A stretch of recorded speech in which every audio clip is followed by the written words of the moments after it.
आज हमनी के हीमोग्लोबिन के बारे में कुछ जानकारी प्राप्त कइल जाओ।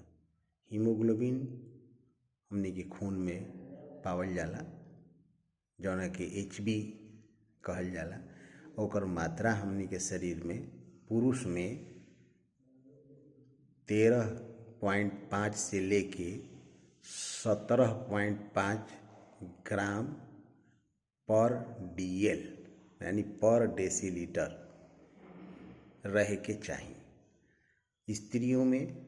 स्त्री लोग में रहे के चाहिए एकर मात्रा 12.5 से लेके 15.5 ग्राम पर DL।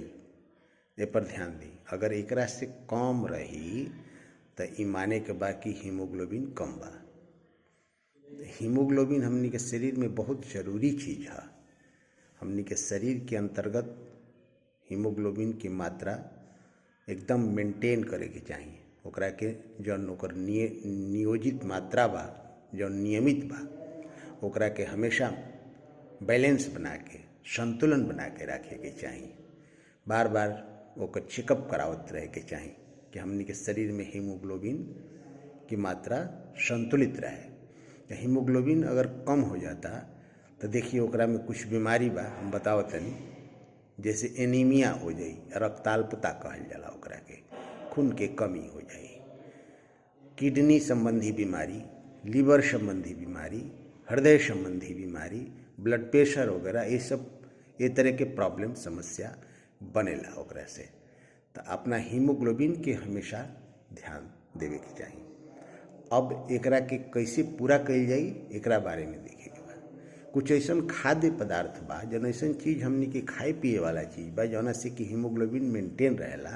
तो ओकरा में सबसे पहला बा कि गुड़ चना के प्रयोग करी।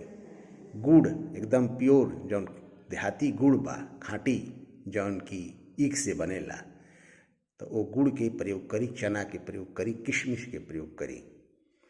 दूसरा नंबर में रवा चुकंदर बा, चुकंदर के रस के प्रयोग कर सकतानी, चुकंदर के सलाद खा सकतानी, टमाटर बा, मूली बा, गाजर बा, ये सब प्रयोग कर सकतानी। यानी सलाद के अपना भोजन से पहले प्रयोग कर सकतानी। एकरा बाद में रवा अनार बा, फल में अनार के प्रयोग करी। छेना बा, कच्चा छेना जौन कहल जाला, ओकरा के प्रयोग कर सकतानी। लोहा के कढ़ाई में साग सब्जी जौन भी बनावतनी रवा, ओके लोहा के कढ़ाई में बनाई तो आयरन की मात्रा रवा भोजन में जाई, जौना से कि हीमोग्लोबिन की मात्रा रवा पूरा होखे लागी। तो हीमोग्लोबिन के पूरा करे खातिर के साग सब्जी में सबसे बढ़िया पालक बा, पालक के प्रयोग करी, पपीता के प्रयोग करी, चुकंदर के प्रयोग करी, ब्रोकली बा, ब्रोकली एगो आवेला, एकरा के प्रयोग करी। ये बहुत बढ़िया हीमोग्लोबिन के एक स्रोत हमन सा। तो एकरा के रवा प्रयोग करब तो और हीमोग्लोबिन मेंटेन रही। हीमोग्लोबिन जब मेंटेन रही तो शरीर में शक्ति रही, ताकत रही। हीमोग्लोबिन कम हो जाए तो चले में दिक्कत हुई, चलब तो हाँफे लागब, शरीर में रवा कमजोरी महसूस हुई, मन करी कि अब आलस एकदम घेर ली, डिप्रेशन एकरा से बढ़ेला। तो हीमोग्लोबिन की मात्रा अपना शरीर में नियंत्रित करी।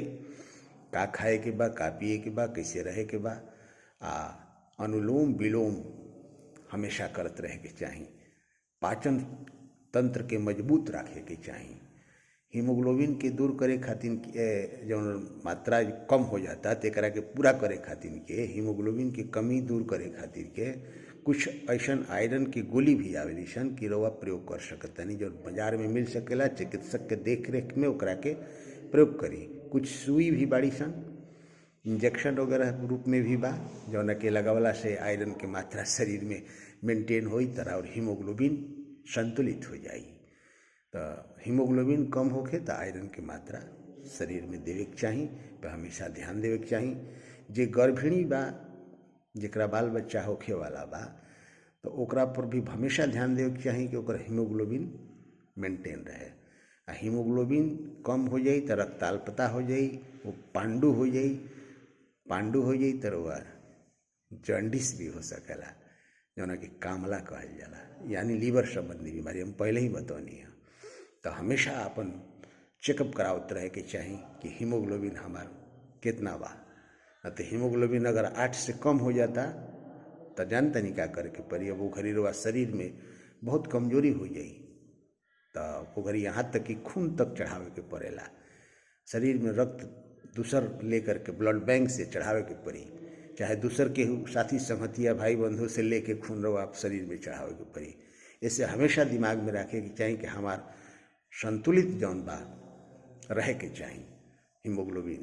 तो हीमोग्लोबिन पर हमेशा ध्यान दी वह सब अपना भोजन में ऐसा आहार ली कि हीमोग्लोबिन डाउन मेंटेन रहे। गुड़ चना के प्रयोग जरूर करी अपना नाश्ता में। गन्ना के रस के प्रयोग कर सकता नहीं खूब अच्छा से। अनार खूब सेवन करी, छेना सेवन करी, खूब बढ़िया बढ़िया चीज़ बा। पालक अगर पथरी नहीं खे रहा तो पालक के सेवन करी। पालक के रवा जूस पी सकता नहीं, सूप बना के पी सकता नहीं। पालक बा, लौकी बा, चुकंदर बा, ये सब बड़ा काम करेला। अनानास बा, अनानास भी आपके बहुत काम करेला। प्रचुर मात्रा में उसमें आयरन, कैल्शियम, विटामिन सी ये सब बहुत अनानास में भी मिलेला। तो रवा सब खूब सेवन करी। संतरा खाई, अंगूर खाई, मिजाज एकदम बुलंद रखी। काजू बा, बादाम बा, बादाम के गिरी ये कुल के अपना सेवन करे के चाहिए। बड़ा अच्छा चीज़ बा। ये कुल शरीर में अब हीमोग्लोबिन की मात्रा रही तो और शरीर एकदम बुलंद रही, ताकतवर महसूस करब अपना के। एकदम कोनो प्रकार के बीमारी भी ना हुई। मान ली कोनो तरह के बीमारी रवा हो गई कोनो तो और हीमोग्लोबिन अगर डाउन रही, कम रही तो रवा के वो दवाई काम ना करी, जान ली। तो ऐसे हमेशा हीमोग्लोबिन के मात्रा के संतुलित राखी। ये वीडियो के अपने रवा सब लाभ उठाई। अधिक से अधिक लोगन के शेयर करी। जे अभी तक सब्सक्राइब नहीं कैले तो हम ये कहब रवा सब, लेकिन रवा सब सब्सक्राइब कर ली ताकि हम वीडियो इस तरह के भेजत रहतनी तो रवा सबके मिली ना, एक से लाभ मिली।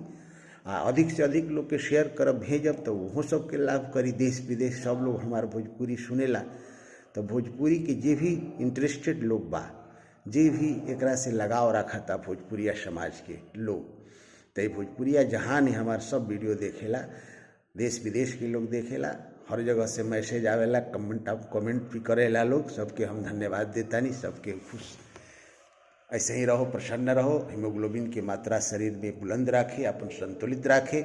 यही शुभकामना के संगे हम डॉक्टर हरि गोविंद राय नमस्कार करतनी, गोड़ लागतनी, प्रणाम करतनी। जय जय भोजपुरी, घर घर भोजपुरी में सबके स्वागत करतनी। बार बार वह सबके गोड़ लागतनी। जय हो, जय हो, जय हो।